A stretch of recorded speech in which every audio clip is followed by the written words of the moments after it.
Hello, and welcome to today's workshop. Today, we're going to be talking about curb appeal.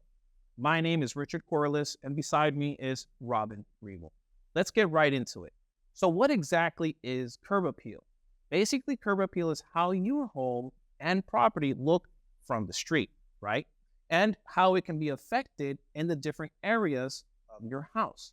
Today, we're going to be discussing quite a few of those areas. Now, Robin, how about you take our customers through a little bit of an overview of today's workshop? I would love to. So there's a lot of things you want to look at when you're talking about curb appeal. First and foremost, your front door. That's the first thing people are going to see when they come up to your house. True. Right? We're going to take a look at your garage doors. That's a really big piece of real estate there on the front of your house. So how they look makes a big difference. Yeah. We're going to take a look at some windows, what you might be able to do to update them. And we're going to check out some exterior painting techniques and what you need to know. We're going to look at some landscaping. And finally, we're going to look at those little finishing touches that really make your home personal. The details. It's all about the details, right? Yep. So it's already defined what curb appeal is. So let's talk about why it's important. Number one thing, it can increase the property value of your house. And it can also improve the look of the neighborhood. Good news.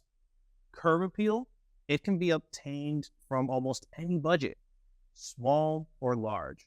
From small things like planting flowers or updating house numbers, simple as house numbers. Or we can go to big things like replacing your garage doors or replacing your front entry door, which is the gateway to your house. All right, let's start off with looking at the front entry. Now, your front door is really easy to refresh, okay? You can give it a fresh coat of paint or reseal it. Just remember, if you're going to go ahead and repaint or reseal, you got to get all those edges, that top edge and bottom edge. A lot of people forget about the bottom edge of the door, right? Another way you can kind of just refresh your front door is maybe change the style or the color of your hardware. Right? Go to something like a matte black or maybe change it from a brass to a chrome. And that could change the entire look of the front entry of your home. Nice. Right? I like that. So now, if a refresh is not enough, you can also consider replacing your door. When you're going to replace your door, the first thing you need to do is, if you have one, check with your HOA. Some of them have specifics on doors. There is a lot of styles out there for everyone, believe me on that. You really want to look into a pre-hung style of door, which it's already framed out. It's got that frame attached to it. So you pretty much eliminate an extra step. Yeah. Now, they are easier to install, but the really important thing is when you're going to replace this door, this pre-hung door, the measurements need to be exact. Right. Okay? Now let's talk about materials. Wood. It's heavy. It's debt resistant, but requires a bit of maintenance, right? Every year, every 2 or 3 years, you're going to probably have to sand it down, paint it, and reseal it again. The good thing is you can actually change different colors while it's being wood, right? So you got that flexibility with it. Fiberglass. It's durable, it's weather resistant, it's energy efficient, and you can actually get some fiberglass doors that look like wood grain. Yeah. Both worlds right there, right? Yep. Steel. It's strong. It's safe. Pretty much low maintenance, but steel can dent in case of an accident, right? Right. Iron. It's beautiful. It's also safe. At the same time, it allows extra light to enter your house. But it's a bit more costly. It's a little bit more of an investment for sure. Super decorative, really pretty, but yeah, it definitely is more expensive. Now, once you've really thought about the material that you want to use, you want to look at some of the other options. And this is where you can really customize that door. Nice. First thing, glass. Glass is beautiful in your front door. It allows light to enter. If you're going to go with glass, though, make sure you get something with like a UV protection, right? Because it's going to protect the stuff inside your home. That's true. Now, you can choose the amount of glass that you want in your door. You can get anything from just like a small upper window to a full light, right? Which is what I just put into my house recently. Just let so much light into your entry. Now, the problem with glass, though, is the more glass you have, definitely the more light, but it can be a little less secure. Sure. That's why a lot of people like those iron doors, because the iron is usually overlaid over glass. And it's strong. And it's strong. Yeah. So you can get all of that light and that look, but you still have some more security. But if you are going to go with just regular glass, might be a little less secure. So it's something to consider.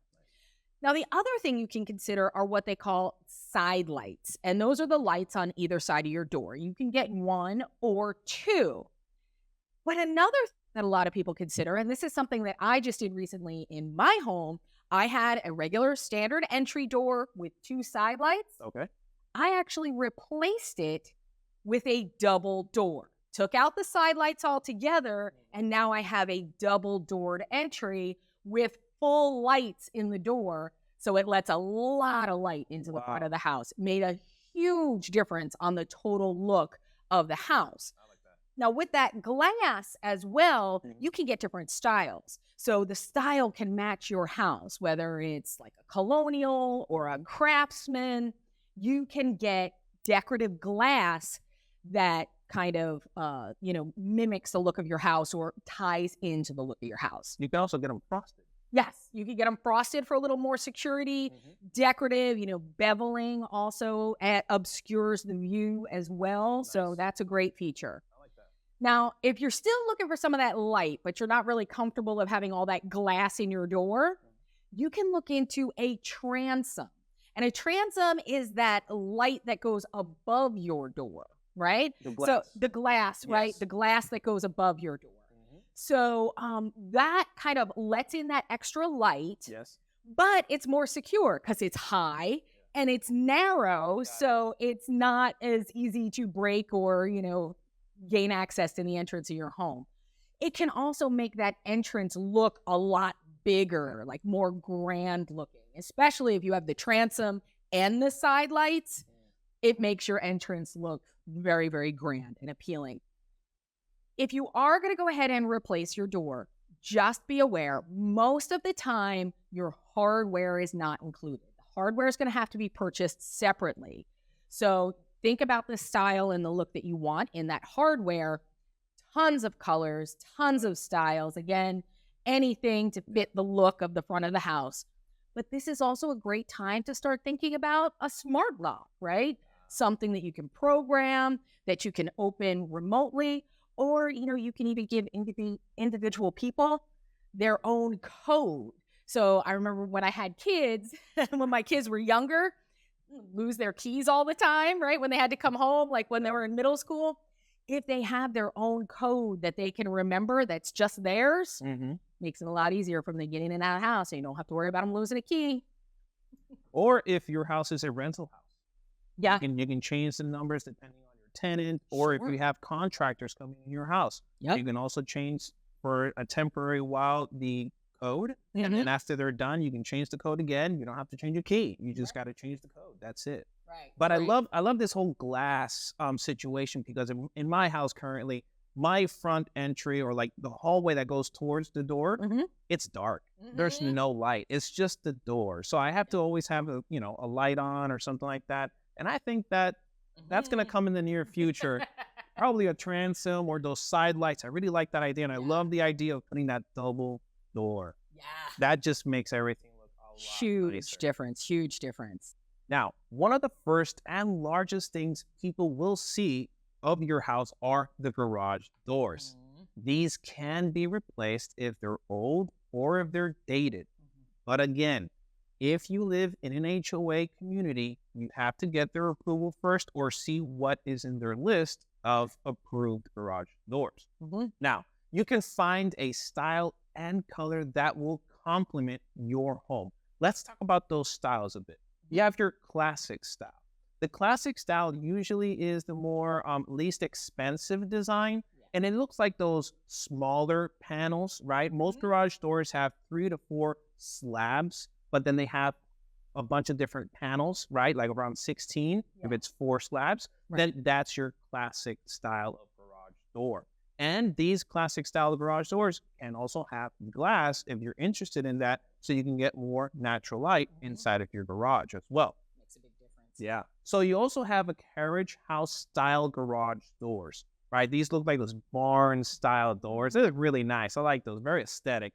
Now, they look like they open from like the middle or from the side, but in reality, those handles are just more of a decorative thing, and they actually open just like your normal garage door. I mean, some houses do have them where they open from the sides, but Mm. those are usually your really high-end Yeah. houses. Exactly. right? So you also have the contemporary style. These contemporary ones are a lot more modern, they're more sleek, and possibly have large glass inserts, or some of them are actually full glass. Yeah. All right. Yeah, and they are. That's a real clean, neat look. Yeah. So just like your entry doors, your garage doors can come in a variety of different materials. You can have wood doors, which are beautiful and they stand up really well over time as long as they're well maintained. They need constant maintenance. They can also be very heavy. So you have to make sure that you have a garage door opener that can handle that extra weight of a wooden door. You can get garage doors in steel. They have a lot lower maintenance and a much longer warranty usually, but they can dent or rust.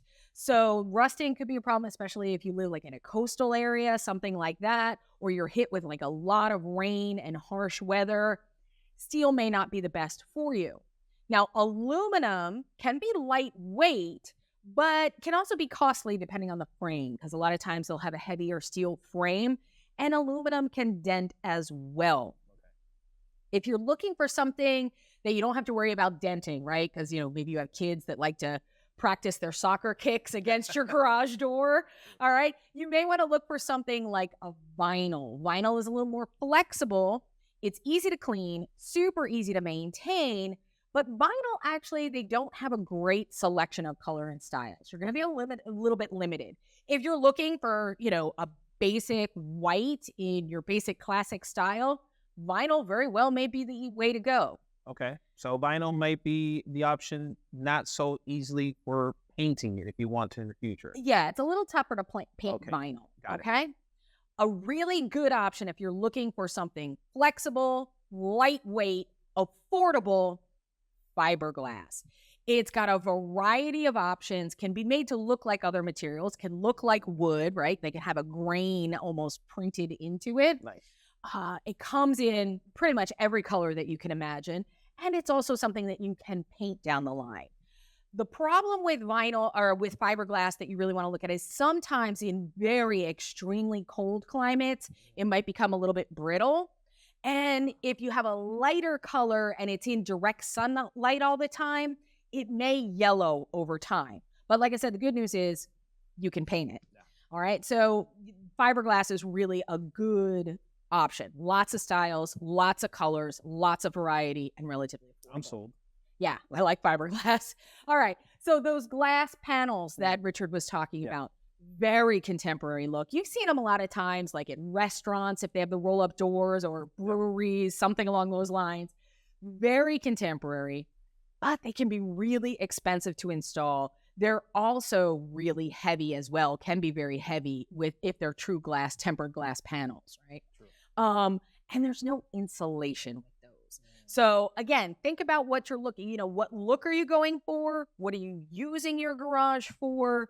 And what option is going to be best for you?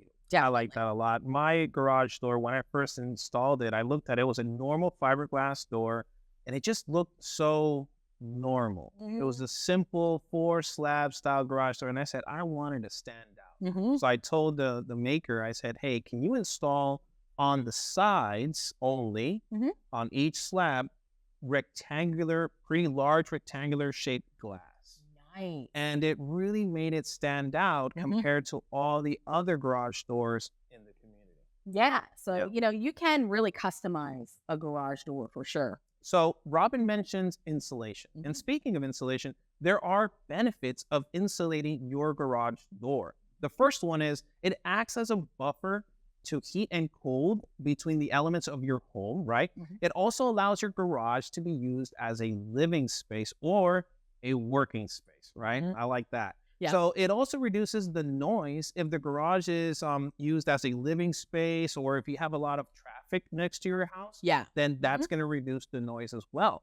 And insulation comes in various levels of insulation, which we call R value. Right. Okay. And depending on where you live and your needs, this R value either goes up or it goes down. Okay. Sure. And it can also be added later. So don't worry about, hey, I can't afford right now the insulated door. No worries. You can either get a steel, aluminum, vinyl, or even fiberglass doors, and later on purchase these insulation panels. And they're very easy to put on. You just stick them to your door, and it's going to make a lot of a difference, especially if it's one of those metal ones that when you open makes a lot of noise. You don't want to be disturbing everyone when you're leaving early for work in the morning. Sure. You can put these insulation panels, and that's going to quiet it down a lot. Yeah, it's really going to dampen that sound and, make that space a little bit more usable. Like you said, if it's just for a workshop, if you're going to be out there, you can use it a lot longer depending on your seasons. Now, the good news with thinking about replacing your garage door, it's got a huge return on investment, pretty much over 90% return on investment. And in some areas, they've actually even quoted it as over 100%, 102, 103%. So it's definitely very cost effective to go ahead and replace your doors. You will get it back. It is recommended, though, that garage doors be installed by a professional. It really can be a dangerous DIY project just due to those really high tension springs. If anything happens while you're trying to pull those springs, it can be very dangerous. You can hurt yourself, and there have been instances where it's been even worse. Okay. Excellent. So that's definitely something you may want to consider a professional. Now, if you are going to replace your garage door, this is a great time to think about maybe replacing your garage door opener. The newer models are a lot quieter. Oh, yeah. A lot quieter for Smaller. sure. They're smaller. Or smaller, right? And you can also get a smart opener, which is so convenient, right? You can open or close your garage door when you're away from home. Remote. Right, remotely. Anyway. So you can do it from anywhere, which is great if you need to have somebody come over to the house real quick. Also, a lot of our delivery services are using that technology to be able to put your packages inside your garage, so you don't have to worry about porch pirates stealing them off your garage, off your porch. So this is really a great feature. You can also, if your garage is maybe not quite as tall and you don't have a lot of overhead space, not all openers need to be mounted from the ceiling. They actually have garage door openers now that are mounted to the wall. They're like a side mount down by the garage, down by the door itself. Got it. And it eliminates the need of that big rail that runs overhead. And it can help add to that overhead space, maybe use that for some additional storage. You can always check out our garage storage workshop. We've got a great garage storage workshop that talks about overhead space. So this is the time to think about those types of things. How can you best utilize your garage and utilize the space in it? I really like that side-mounted garage door opener. Apart from more space for your garage, you can also add more lighting to your garage while your garage door, is closed. That way, that rail is not in the middle, so you can add more garage lighting. Yeah. So again, if you use your garage for a workspace, right, for a workshop type thing, it really gives you a lot more flexibility, which is awesome. Now, if replacing is really not in your budget just yet, you can also update your garage door. Okay. Right? We talked about you can paint it or stain it if it's wood. Just make sure that you're doing the proper preparation and cleaning and use the correct paint for the material of your garage door, right? A metal paint for steel or aluminum, right? So make sure you're using something and always be using an exterior paint because it's going to be open to the elements. Sure. And for the most part, if you're going to be painting your garage door, you're not going to do it with a brush. Right. You're going to want to do it with a spray type of, a sprayer, mechanism. You can do that. You can use a sprayer. A roller you can use as well if you want to. So that's definitely a way that you can refresh the look of it. You can also add some of that decorative hardware to change the look. Richard talked about that carriage house look that has the hinges on the sides. Yeah. You can add those as a decorative feature, and it will change the whole look of your garage door without actually changing your garage door. They do sell them. They're non-functional, but they change the look of it, which changes your curb appeal. You can even add false windows, right? You put them on the front of your garage. They're not going to let any light in, but from the road, it looks like you have windows into your garage, and it will change the entire look. You can get them in a variety of different styles to kind of change that look of your garage door without replacing it. So some great options to replace or refresh. And always remember, when you're painting your garage door, if you had just painted your garage door, maybe think about painting also your front entry door. You can maybe get around the same color tone. Sure. So that way the garage door gives a contrast to your house. Your front door gives a contrast to your house as well. And that's going to really make it stand out and give you that curb appeal that you're looking for. So the next area that can both update the look of your home, but also save money on your utility bills are windows. Just like entry doors and garage doors, you're going to have to verify with your HOA first to see if there's any restrictions. Now, newer windows can save money on utility bills by being more energy efficient. Double or even triple pane glass has insulating properties, and they help on utilities, okay? You can get windows with UV protection. This UV protection will protect the inner furnishings of your house from the damaging sun. So good solid windows can also reduce noise. If you live in an area with high traffic, good solid windows will reduce that noise and add security, which is the most important part. Before we move on, if you do live in a coastal area, you may want to be looking, if you're going to be replacing your windows, make sure they are hurricane prepped windows, okay? That they're ready to receive that type of wind in case it were to happen. Yeah, that's a great point. So make sure you're getting the windows that are suitable for your area as well. Now, if you've decided that you're going to go ahead and update your windows, the next thing you really want to decide is what kind of windows you're looking for. There's a variety of different styles out there. The most common are what we call single hung and double hung, and that just means how many operating sashes do we have, right? So a single hung really only has one operating sash. It opens usually from the bottom, where a double hung, both the top and the bottom will open, all right? You can also get sliding windows where one panel slides in front of the other.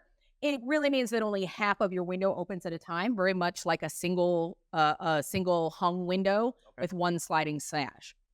Your picture windows are great features in your home.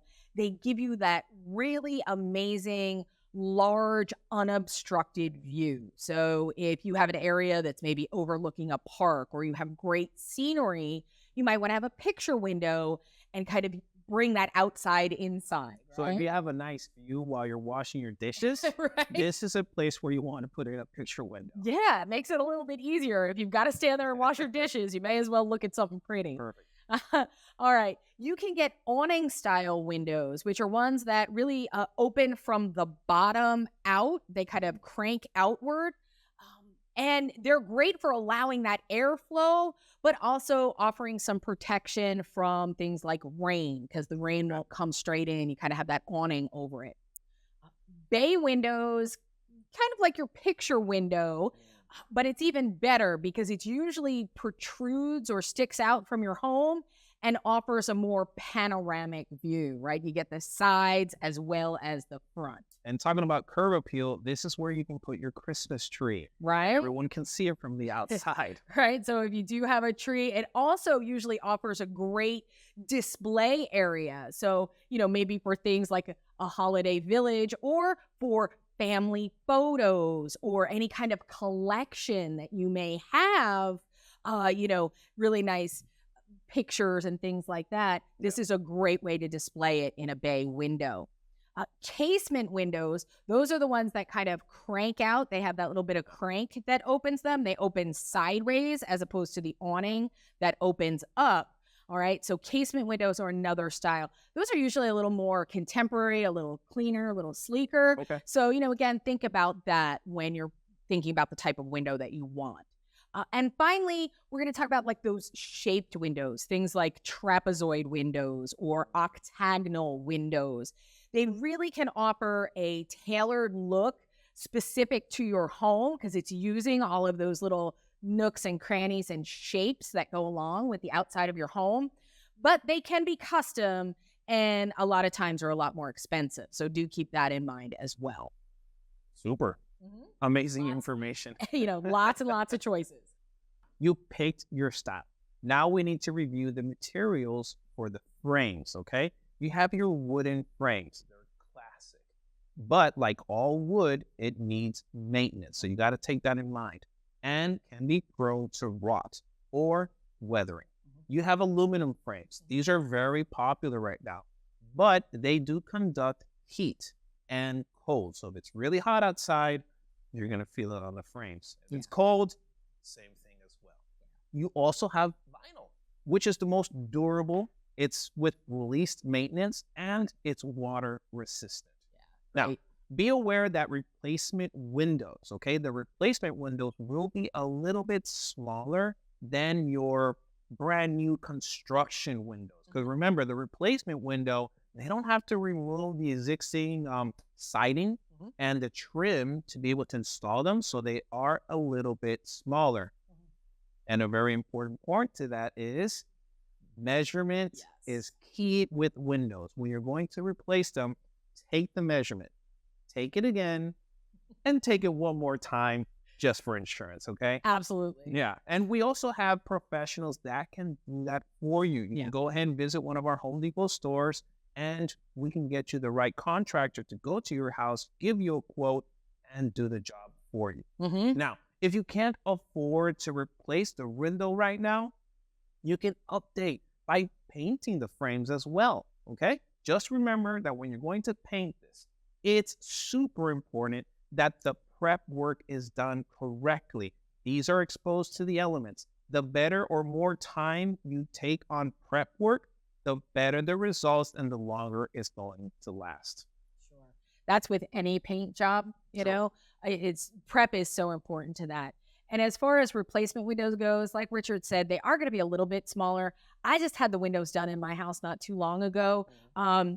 Really didn't even notice it. The big thing that I noticed is that the frame on the inside, I had a harder time doing blinds that were designed to set inside the window. There wasn't really enough space for that. But the actual, I really didn't notice a difference as far as the glass or the light that came in my home at all. So, and it makes it so much easier to do. Now, you can also dress up those windows and the front of your house with the use of shutters. Shutters can be decorative, functional, or both, right? They can do both things.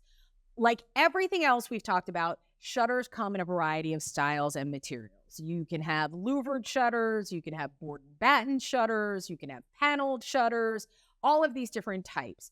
And it also comes in a variety of different materials, just like everything else we've talked about.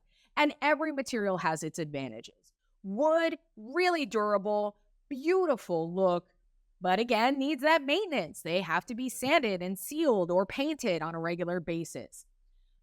But they can be durable and they can also add some protection if they are functional. Vinyl is really inexpensive and they're super lightweight, so they're easy to hang, but they're not going to offer you a whole heck of a lot of protection if you're looking for a functioning shutter. Sure. Okay? Now, a composite is going to give you the look of wood, but it's weather resistant. Think of things like composite decking material. And they can hold up for years, but they are going to be a little bit heavier to hang, but they can give you a really great look.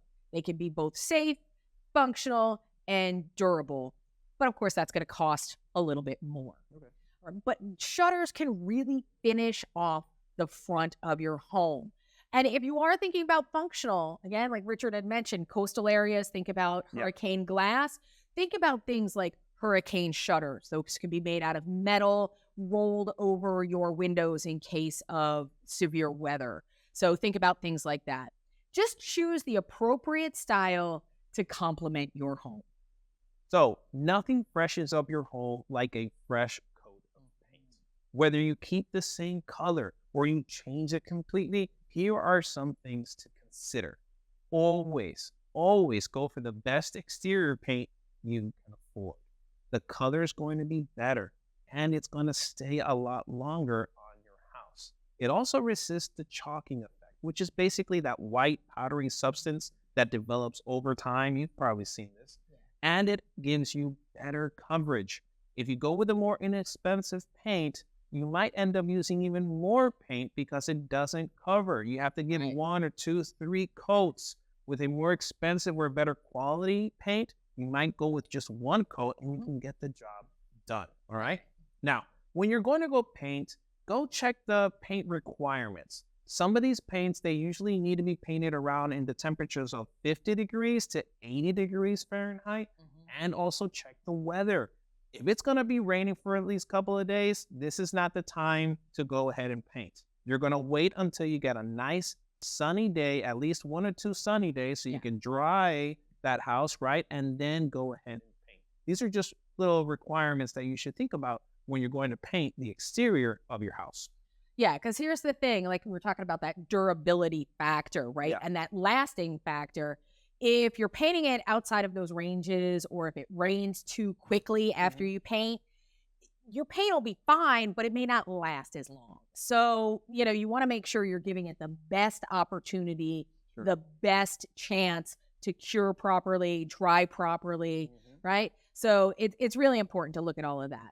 Now, once you kind of thought about those considerations, the next thing we really want to do is we want to choose that color and the finish that you're looking for in your paint. Now, of course, the choice is yours, unless you live in an HOA, and then you may only have certain choices. So make sure you are getting it approved from your HOA if you have to. But the choice is yours, and you can express yourself. Just remember, you do want to stand out for the right reasons, right? So you want it to look good. One thing that you could do is you could check out the color brochures that they have. They put together usually, body colors, trim colors, and accent colors, and you can kind of get an idea of what they'll look like together and kind of get a color combination that you really, really like. Really good hint. You always want to put a test swatch on your house. Whatever color you're getting, make sure you're putting it on your house first before you paint the whole house.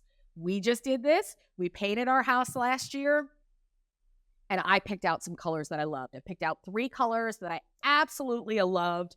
I put the test on the house. Hideous.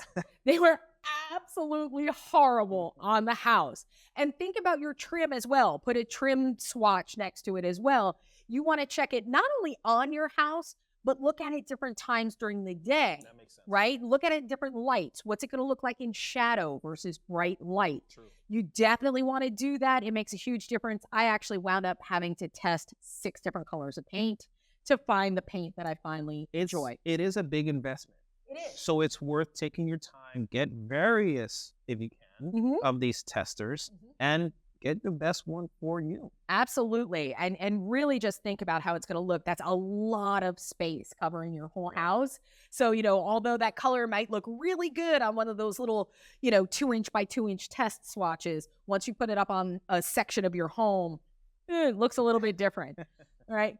Once you've decided on your color, now you have to think about the finish, okay? Or how much sheen or shine is in that paint. Normally, the body or the main area of your home is painted in a flat or a matte style paint that has very little sheen to it. And the good thing is it's really great at hiding imperfections. The less shine in the paint, the better it hides any imperfections. That's why they usually use it for the body of the paint. Now, it's not always as easy to clean. You can do your standard cleaning. You just don't want to, scrub in the same area of flat or a matte finish. Semi-gloss has got some shine to it, really, really durable, and is easy to clean. So a lot of times that's used on like your windows and your trims, things like that. Get maybe a little bit more abuse, or that you really want to stand out. If you have a little more shine, it's going to stand out a little bit more. So it's going to kind of highlight those areas. Sure, the contrast. Yeah, it's going to look really nice. I like that. So the final option is a high gloss. And this is really shiny, very durable finish, which makes it really easy to clean, stain resistant. And a lot of times, this is what we'll use on those high traffic areas, like your front door, people coming in and out all the time, or like your trims, things like that. That, first of all, you want to pop and really stand out, but also are going to get used a lot and kind of take a little more abuse.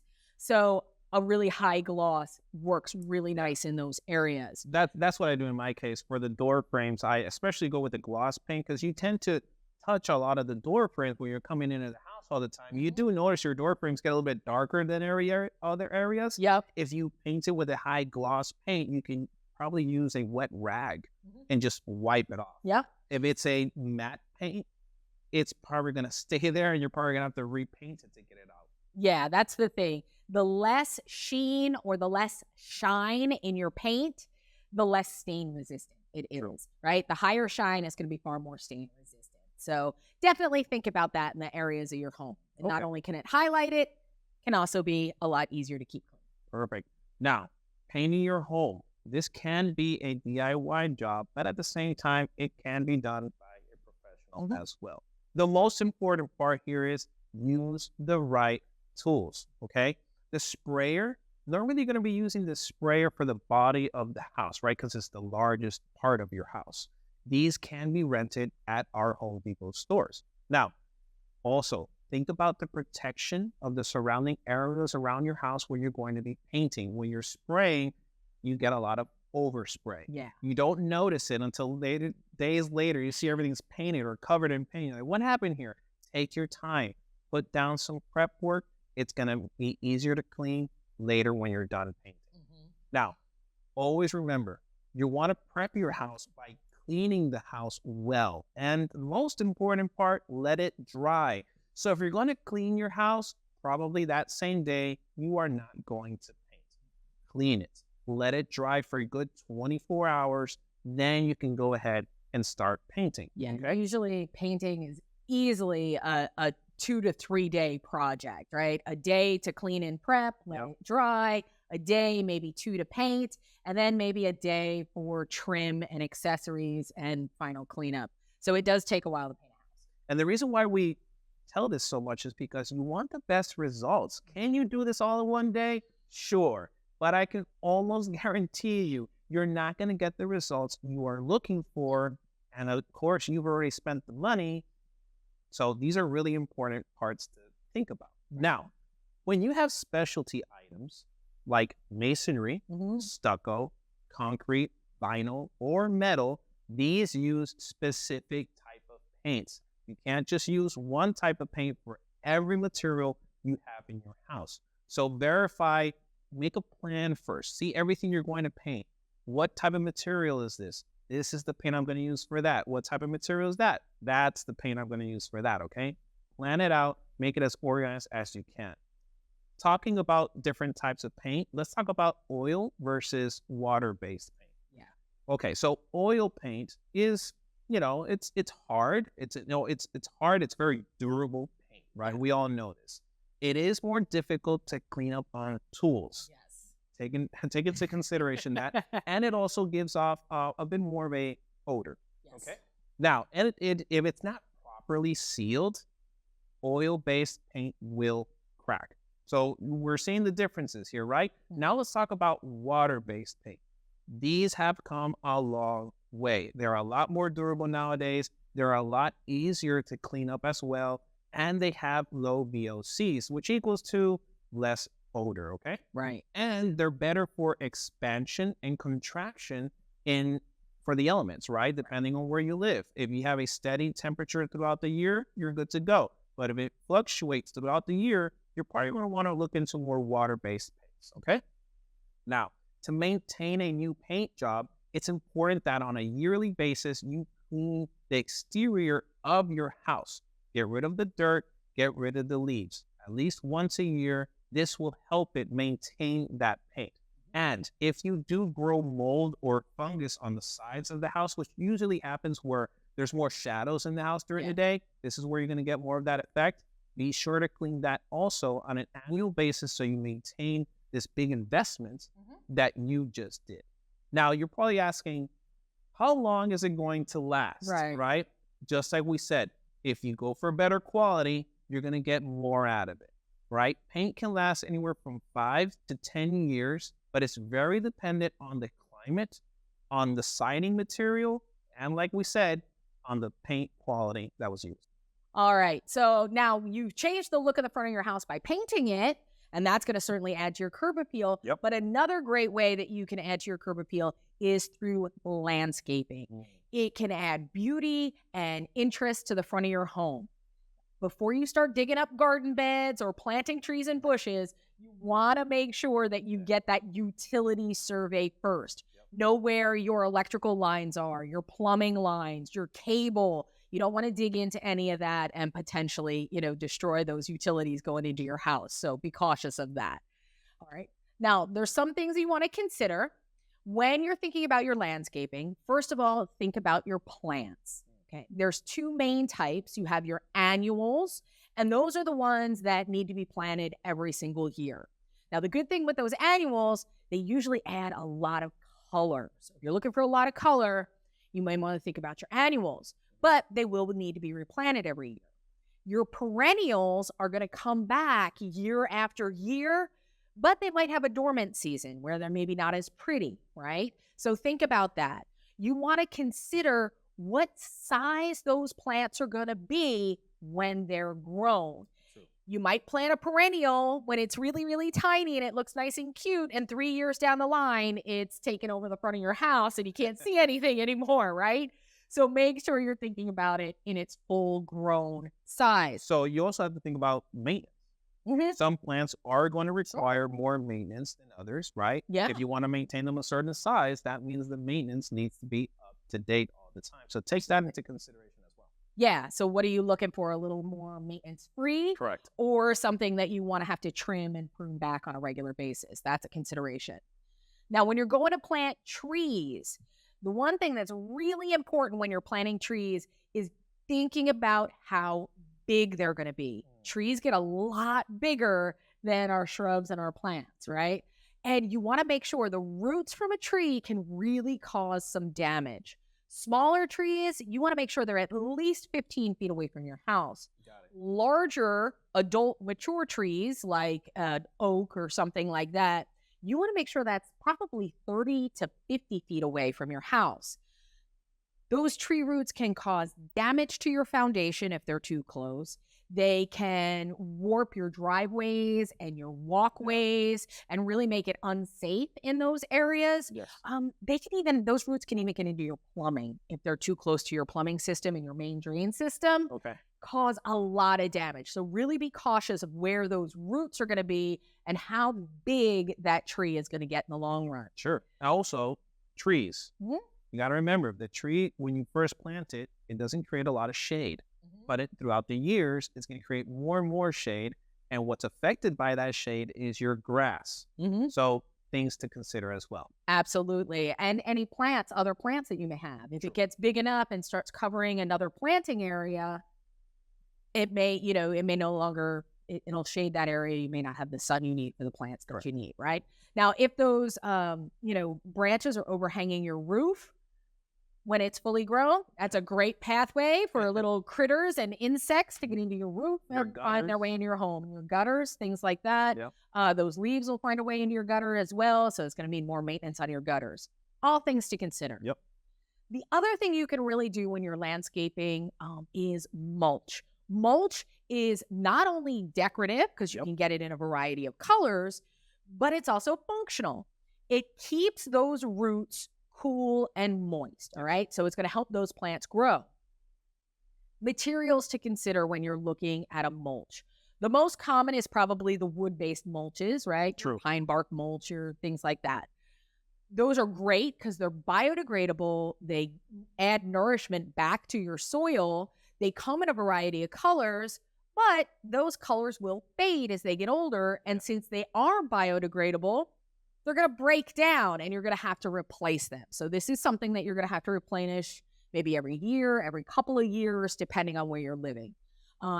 Things like down the south. I know when I moved down here, pine straw. Never heard of pine straw when I was up north. We didn't even know what it was. Really great material, but it breaks down really, really quickly. Needs to be replaced every year.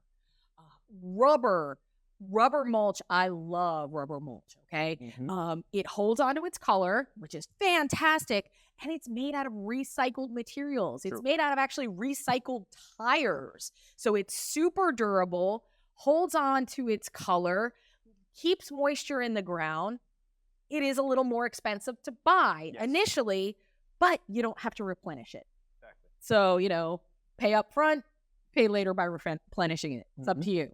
All right. Stone and gravel are really good mulch materials. Again, natural materials, but they don't break down.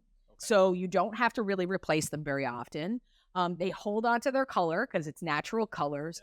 The one thing you really want to consider with stone or gravel is, although it will keep the roots cool and moist, they will absorb heat and reflect that heat back up to your plants. So you got to make sure that the plants you choose can tolerate that additional heat. But stone is a fantastic mulch material. In that case, you can also look at colors of the stone. If it's a white stone, you know that it's going to reflect that heat and it's going to help it. If it's a darker colored stone, then it's going to absorb that heat. So considerations for sure. Yeah, definitely things to think about. We often think about how our home looks during the day, but what about during the night? Okay. Curb appeal also includes the night. Landscape lighting is an important part of curb appeal as well, for safety, for walking, and for deterring any type of intruders, and can also highlight the features like trees or doors or your house. There's nothing more beautiful than seeing a house during the night that it's illuminated really nice, and you can see those features, that architectural features of the house. Now, let's talk about some considerations. Color. The color of lights is more or less figured out by the temperature range, which is called the Kelvin scale. The higher the temperature of this Kelvin scale is going to be more of a cool white type of light. And the lower the temperature of the Kelvin scale is going to give you more of that warm yellow glow. Okay, so take that into consideration when you're choosing your lights. And this also plays depending on the paint that you chose your house to be. Yellow might look better on some colors. White might look better on some colors. So take that into consideration. Absolutely. Now, lumens. The lumens is basically how much light this light is going to give off, right? The higher the lumens, the more light is going to give. The lower the lumens, it's going to give less light. It's going to give you more of that glow effect, right? Because when you're talking about security lights like spotlights, you want the highest lumens possible so that you can throw as much light as you want or you need to any type of intruder or pest. Right. You don't want to leave any shadows with that. But, when you're talking about something like a walkway or like, ambience lighting, like outside, if you're just hanging out and talking to people, you may want something that's a little softer, right? A little less, fewer lumens, give more of a glow. So yeah, depending on where you're going is what you want to look at. Now, there's a lot of different lights to consider. First thing you want to talk about is, how are they powered? They're going to have to get their power from somewhere. Now, you can use your low voltage lighting, and these are wired. So you're going to need a power source or a plug somewhere. There's going to be wires running in between them. Now, those wires can be usually covered by mulch or buried very, very shallowly in your yard, things like that. They don't have to be very deep, but consider that when you're running low voltage light, you're going to have to run wires to go along with them. And you want to make sure that they are out of the way, covered and hidden, so you don't hit them with like a lawnmower or anything like that. And these will typically, these wired setups will give you more lumens compared to the solar, which Robin's going to talk about right now. Right. And they're going to give you a more constant light because they're plugged in. They're not going to lose light at any point, right? Now, with your solar, which are the next ones, there's no wires, which is fantastic. They can be placed anywhere that they can get some sun. Now, a lot of people seem to think that the solar lights are powered by that little light panel, on them. It's actually not. That light panel charges batteries. Correct. Okay, so technically solar powered lights are battery powered lights. So they can lose light over time. Correct. Right? So, but they can be really flexible. You don't have to worry about the wires. You can stick them anywhere. You can use them in a lot of different places. So figure out what's right for you. The next way we look at landscape lighting is where are you going to place them? So the first thing are floodlights, and those are meant to light up large areas, basically flood an area with light. That's why we call them floodlights. They're great for security. They're great if you want to do things outside, right? Like, you're going to play soccer outside in your backyard at night, or you're going to play games outside in the summer. You want to have a lot of light. So a floodlight is great because it's going to light up a large area. Usually they're much brighter. They're placed higher on your home in order to spread and disperse that light out. Now, a motion sensor is really great on these as a security feature, because then if anything enters in your yard, person, animal, whatever, it'll automatically kick on those lights, which usually scares them away, or at the very least alerts you that something's there. Nice. So that's a great feature. Path lights. These, are just going to mark paths, make it safe for you to walk around at night. But these lights really don't have to be very bright. So this is something you can use a much lower lumen on those, just to give that nice glow, point out where the path is so that you stay on it. Yeah, I like those path lights that, especially if you have like a stone, right? And these path lights sometimes have like a design on them. Yeah. And they start glowing downwards with like certain designs. And it just gives you that little bit more of an element, right? That curb appeal that we're talking about. Right. And it really just pretty because you get that design as well as the light. So think about that as well.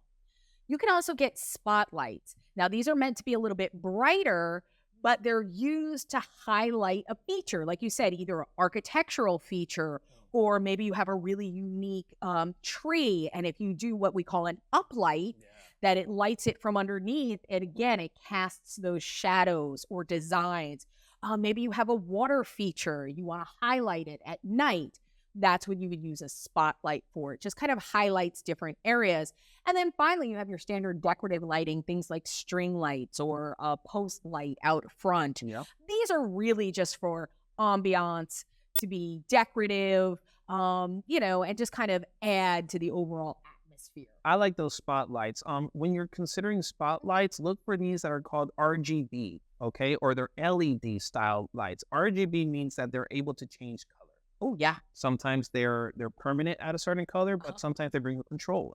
And you can change the color. So it's great. You can have it your normal white or yellow, but you also have colors. So when seasons come around, Halloween, Christmas, et cetera, you can play around with these. Sure. And it just gives you that extra curb appeal that you're looking for. Sure. 4th of July, and light them up red, white, and blue. It'll be great for things like that. Great ideas. Great ideas.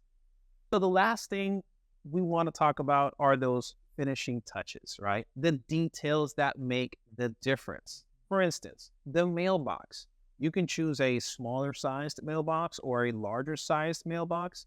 You can change the material. It can be wood, fiberglass, steel. Now, remember, you can also change the style. Maybe you don't want it to look like every other mailbox. But if you do live in an HOA, this needs to be considered. Verify if your HOA is okay with it. Another option, you can plant flowers, right? You can make a base and plant flowers around your mailbox. One thing to consider here is, if you're going to be planting flowers, make sure these flowers do not overgrow, because then they might block the numbers on your mailbox and the carrier might not mail you your mail. Right. You might not be able to get your mail. That's true. Now, speaking of numbers, that's another really great way to add interest to your home. A couple of things you want to consider. Make sure that they're clearly visible from the street. Yeah. Now, if possible, you may even want to have them lit, either with a porch light or an uplight, something like that. This can add interest to your home, but it can also be a great safety feature. You want to make sure that if emergency services have to get to you, they can see those house numbers very, very clearly. That's a super, super important tip Mhm. right there. Now, incorporating special features can also add interest or that curb appeal to your house. Let's look at some of those examples. You can add, for instance, a trellis over a walkway. You can add decorative fencing. You can put a water feature like a pond or a fountain, or you can add window boxes. Yeah, on your porch or the entrance of your house. In the entrance of your house, you can also add furniture, right? And that furniture, for instance, the pillows, they can be a certain color that can contrast with the house, adding that special touch. You can also, on your front entry, put flowers. Mhm. Just like Robin said, put flowers because they have color in them. Again, contrasting colors do help with this curb appeal that we are so talking about. And the last thing, consider lighting these features. So if you put the trellis over a walkway, use a spotlight and light it up from the sides. All of these things will help your house look its best. Absolutely. So there are so many things that we can do to update the curb appeal of our homes. You can make big differences even if you have a small budget. Start looking at any of these areas that we discussed to see where you can update, replace, and freshen up the front of your home. Now remember, this does not need to be done all at once.